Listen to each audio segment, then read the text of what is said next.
당신은 어떤 사람인가요? 이에 대한 답을 내리기는 쉽지 않습니다. 나는 좋아하는 아이돌을 덕질할 때와 친구들과 함께 있을 때, 그리고 회사나 동아리 등 맡은 조직에서 일을 할 때 모두 다른 모습을 가지고 있기 때문이죠. 당신만 그런 것은 아닙니다. 놀면 뭐하니라는 프로그램의 유재석은 여러 부캐로 활동하고, 사람들은 인스타그램 앱에서 본 계정 외에도 부계정을 함께 쓰며 자신의 새로운 모습을 찾고 보여주고 싶은 모습만 보여줄 수 있게 되었습니다. 자신이 공부한 것을 인증하는 계정, 좋아하는 아이돌이 잘 나온 사진을 올리는 계정 등 그 종류도 다양합니다. 이런 모습을 우리는 멀티 페르소나라고 부릅니다. 페르소나란 고대 그리스어에서 가면을 지칭하는 말로 여러 개의 가면을 쓰고 다양한 모습을 가진 우리의 모습을 의미하는 말이죠. 정체성이 다방향으로 분리된 것을 의미하기도 합니다. 긍정적인 측면이라고 할 수 있는 거는 자기가 이 현실 세계에서 할 수 없는 일들을 할 수 있다는 게 가장 큰 매력이겠죠. 요즘에 나오는 거 보면 뭐 이렇게 명품샵 같은 데서도 이제 이거 같이 콜라보를 하는 것 같은데, 그럼 이제 실제 생활에서 좀 근접하기 어려운 그런 상품 같은 것도 자기가 한번 대리로 소비해 볼 수도 있고, 현실 세계의 장벽들을, 여러 가지 장벽들을 좀 넘어설 수 있다는 측면에서는 개인적으로 굉장히 매력적이다 이렇게 볼 수 있을 것 같아요. 그런 것을 검사를 하는 일반 대중들이 자기를 알고자 하는 욕구가 우선은 기본 베이스에 깔려 있다는 거거든요, 그건. 그러니까 자기 정체성이라고 하는 그 아이덴티티를 특히나 지금 시대의 어떤 비대면의 시대에서는 만나서 얘기를 할 수 없기 때문에 자기를 드러낼 수 있는 경로가 최소화돼 있잖아요, 지금. 그러면 이거를 어떻게든 나를 드러내야 하는 부분이 있기 때문에 나는 나로서 존중받아야 되고 나는 너랑 다르다. 그게 마케팅 전략뿐만 아니라 사람 자체에도 그렇게 자기를 알고자 하는 욕구와 자기를 다른 사람과 분리하고 변별하고자 하는 욕구가 있다라는 거거든요. 그거는 넓은 의미에서는 저는 좀 긍정적이라고 생각이 돼요. 문제는 뭐냐면 지나치게 마케팅의 수단이 되다 보면 연구자의 마인드에서 볼 때 검증이 되지 않은 수준에서 이런 사람을 변별하는 걸로 그냥 전락이 돼요. 검사 도구로서의 탁월함이나 일종의 신뢰할 만한 도구는 아니라는 거거든요. 그런 게 너무 확산되어 있는 게 지금 이 시대예요. 정체성의 기반이 흔들리고 유연한 자아의 시대가 도래한 지금, 멀티 페르소나 현상은 우리의 삶에 어떤 영향을 주고 있을까요?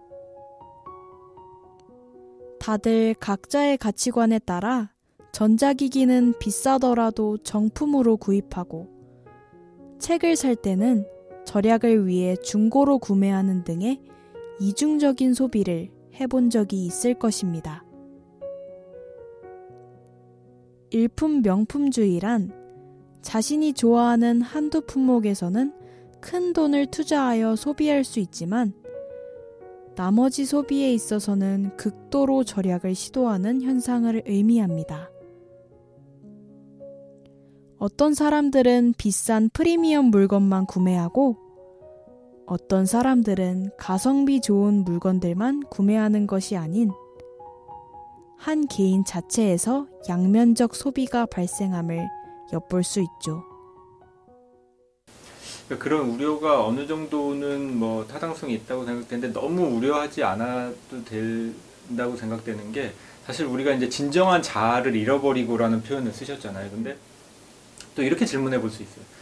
그럼 진정한 자아라는 게 도대체 무엇이냐? 저도 이렇게 딱 누군가 물어보면 되게 이게 대답하기 쉽지 않은 것 같아요. 특히 현대인들이 하나의 자아를 딱 갖고 살고 있느냐, 이 문제는 좀 우리가 생각하는 것보다는 좀 다양한 모습들을 우리가 갖고 살고 있는 것 같아요. 학교에서의 모습, 또 학회에 갔을 때 동료의 모습, 이런 것들이 좀 다르게 다 이렇게 보여지는데, 이게 현대인이 갖고 있는 숙명적으로 받아들여야 되는, 이게 좋다 나쁘다를 떠나서 예전 같은 사회에서는 그냥 한 마을에서 하루를 종일을 또 평생을 이렇게 살다 보니까 모든 것들이 이제 노출되는 그런, 그래서 하나의 이제 자아를 갖고 사는 그런 사람들이 많았는데 현대 사회에서는 그렇진 않은 것 같아요. 근데 이제 문제가 되는 거는 그래도 중심적인 자아는 있어야 된다고 생각되거든요. 중심적인 자아가 있고 그부터 이제 조금씩 상황에 따라서 조금씩 변해가는, 변형이 되면서 상황에 맞게 이렇게 유연하게 움직이는 자아가 있어야 되는데 이런 것들이 아예 없이 그냥 너무 막 이렇게 표류하는 파편화된 이런 자아가 생기는 경우에는 일상생활이 좀 심하게 가면 힘들어질 수도 있죠. 너무 파편화되는 이런 삶은 좀 경계를 해야 되겠지만 그렇게 여러 면이 있다는 것 자체가 큰 문제는 아닐 것 같습니다. 다양해진 페르소나의 종류만큼 새로운 취향들이 많이 증가하면서 이에 맞춘 산업 역시 증가하는 추세입니다.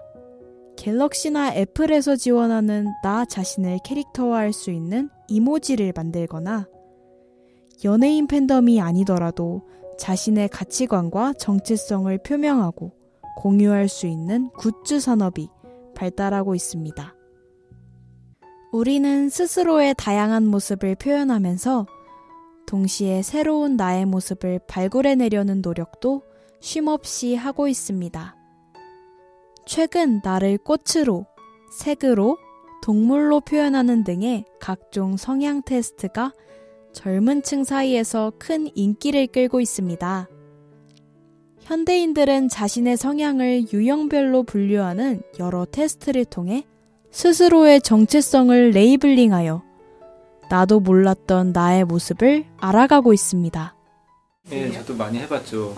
그리고 MBTI 같은 경우는 아마 저는 되게 일찍, 제가 진짜 어렸을 때 중학교 때 그걸 한번 받아본 적이 있어요. 근데 요즘에 다시 이게 굉장히 많이 이제 인기를 얻는 것 같더라고요. 근데 그 이면에는 사실 아까 말씀드렸던 중심 정체성이 희미해지니까 이제 사람들이 과연 내가 그러면 무엇일까라는 거에 대해서 계속해서 이제 질문을 가지면서 이런 것들에 대해서 좀 관심을 가지게 되는 것 같아요. 제가 좀 걱정스럽다거나 혹은 약간 좀 우리가 이제 유념해야 될 게 MBTI 검사 같은 거 굉장히 좋은 검사라고 알려져 있거든요. 근데 거기에 너무 이렇게 함몰돼서 내가 어떤 사람이다라는 것을 규정을 너무 심하지 않게 했으면 좋겠어요. 뭐 심리학자들 연구지 그런 것도 있잖아요. 사람들이 이렇게 뭔가 이렇게 규정을 해주면 아 맞아 그런 것 같아라는 그쪽 측면만 되게 강조하는 것도 있고 MBTI 같은 경우에도 보면은 이렇게 요즘에는 퍼센트로 이렇게 좀 나오더라고요. 그래서 그 경향이 되게 강한 사람도 있고 약한 사람도 있고 이게 어떤 연속선상에 있는 건데 자기를 그 16개의 틀 중에 하나로 딱 이렇게 규정하는 어떻게 세계의 그 60억 명을 16개의 틀로 이렇게 구분을 할 수가 있겠어요. 그러니까 너무 규정하지 않고 그냥 나의 전반적인 성향 정도로 그냥 이해하는 게 좋을 것 같다는 생각이 듭니다. 이런 추세에 따라 여러 가지 테스트를 만드는 플랫폼인 방구석 연구소와 이에 대한 내용으로 인터뷰를 진행해 보았습니다. 우선 지금 다양한 테스트들이 있는 거는 이 시기에 가장 적절할 만한 콘텐츠들을 끊임없이 팀원들이랑 계속 아이디어를 던져요. 이런 테스트 했으면 좋겠다, 저런 테스트 했으면 좋겠다 중에서 저희끼리 나름의 표라고 할까요? 의견을 조율해서 이거 해보자 해가지고 결정해서 하는 경우가 굉장히 많고요. 그리고 저희 플랫폼에 대부분 브랜드들이랑 콜라보한 콘텐츠들이 많아요. 브랜드랑 같이 콜라보해서 더 퀄리티 있는 테스트를 만들고자 하고 있고 브랜드의 업종 따라서 브랜드에서 하고자 하는 이야기를 좀 더 자연스럽게 전달해 줄 수 있는 주제들로 선정을 하기도 합니다. 사실 요즘 뭐 워낙 MBTI 이야기 많이 하고 이런 유형 테스트의 시작 자체가 거의 MBTI였어서 MBTI 알고리즘 기반으로 작업을 많이 하고 있고요.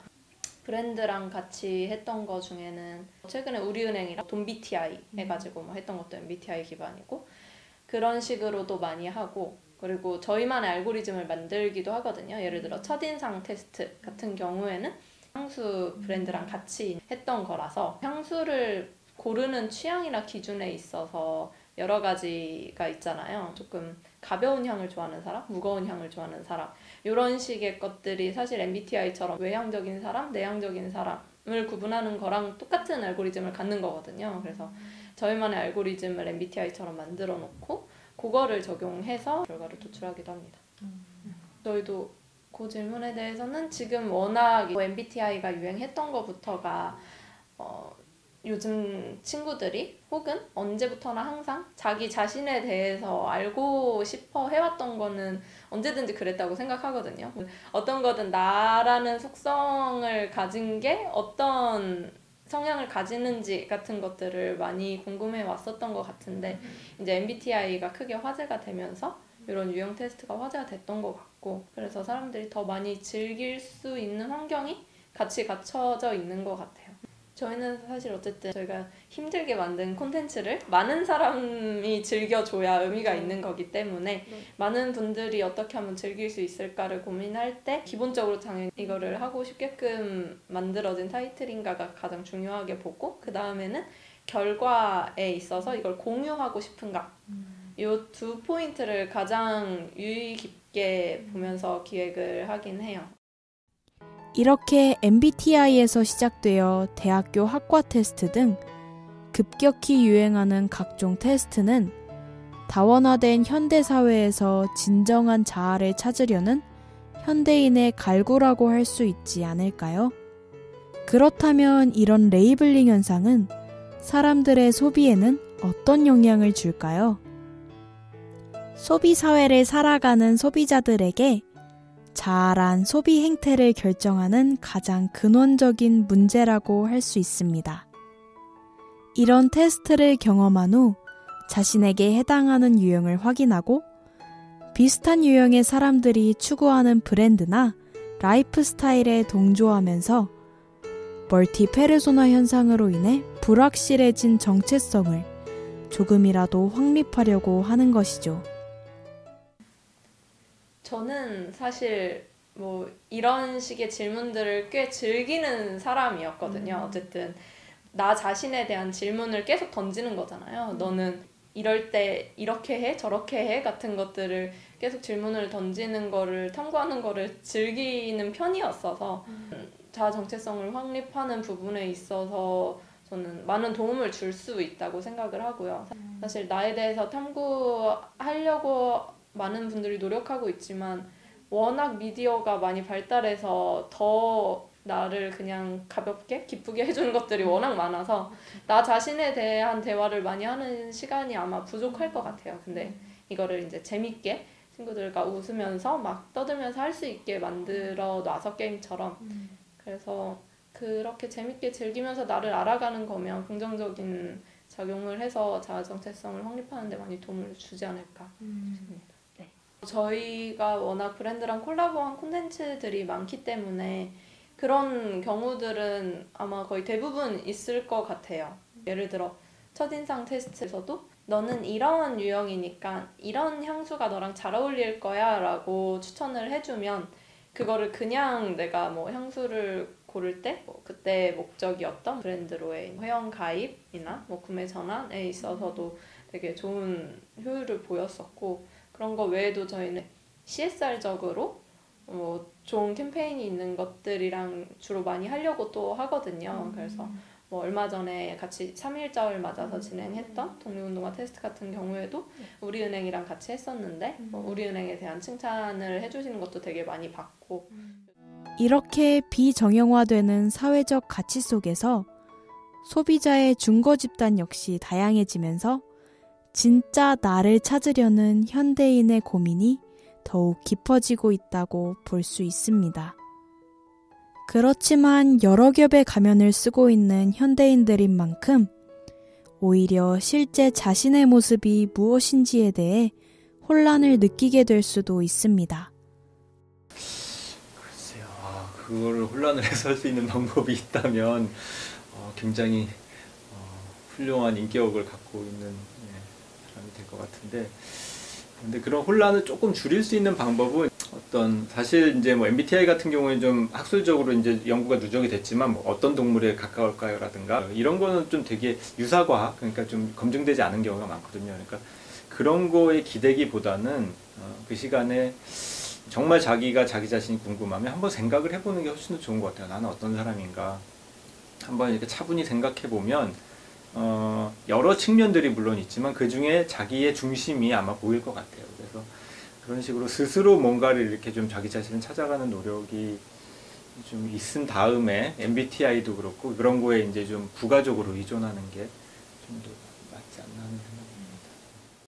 우선은 하나 구분 짓고 가야 될 것 같은데요. 인터넷에 있는 그 무료 강의는 MBTI는 아니거든요. 그 중에 내 장점을 잘 부각시켰다 하면 긍정적인 차원으로 말씀드리면 자기를 또 이해했으니까 자기답게 잘 사시면 되는 건데 어떤 유형, 뭐 어떤 선호는 계획을 잘 못 세우고 이런 식의 이 지적이나 이 비난 쪽의 어떤 해석들이 너무 비약적이고 잘못된 해석이라는 거예요. 일종의 자기 다움을 좀 극대화시킬 수 있는 거로 이 도구는 활용될 수 있겠죠. 나를 이해하고. 그러면 내가 나를 이해하는 수준에서 그렇게 좀 뭐 일종의 나이스하게 산다고 하면 아마 그 주변에 있는 사람도 그 사람을 보고 와, 저 사람은 참 자기답게 멋있게 산다. 그럼 나도 참 나답게 한번 살아볼까? 이런 마음이 들지 않을까요? 그런 긍정의 에너지를 좀 심어주는 걸로 심리검사는 좀 활용돼야 된다. 특히 비진단 검사, 이렇게 자기 성향, 성격 파악하는 검사라면 실제로 남들에게 보여지는 자신의 모습과 실제 삶의 괴리가 커져 SNS 속 자신의 모습으로 성형수술을 원하는 스냅챗 이형증이나 디지털 허언증을 앓고 있는 사람들도 많아지고 있다고 합니다. 심리검사가 굉장히 많거든요, 종류가.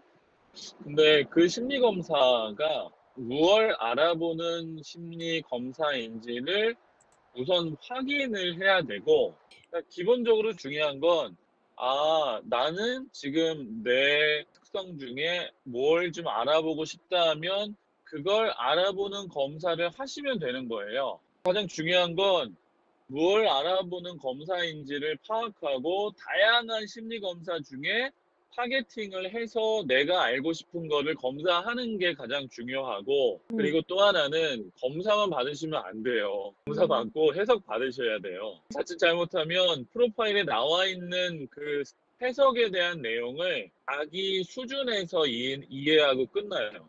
그런 검사 도구들의 진위 여부도 중요하지만 실제 검사를 받고자 하는 사람이 내가 정말 심리검사가 필요한가? 그러면 나는 어떤 것을 알아보는 게 필요하겠구나. 이것을 아주 좁은 차원으로 타겟팅해서 검사를 해야지. 그렇지 않고 그냥 주변 사람 하니까 나도 따라서 해야지. 이거는 오히려 긁어부스럼일 수도 있어요. 이렇게 여러 방식으로 다양한 모습의 나를 찾아가는 요즘. 우리는 가면 속 사람들 틈에서 진짜 나의 모습을 잃어버리지 않기 위해 늘 조심해야 할 것입니다.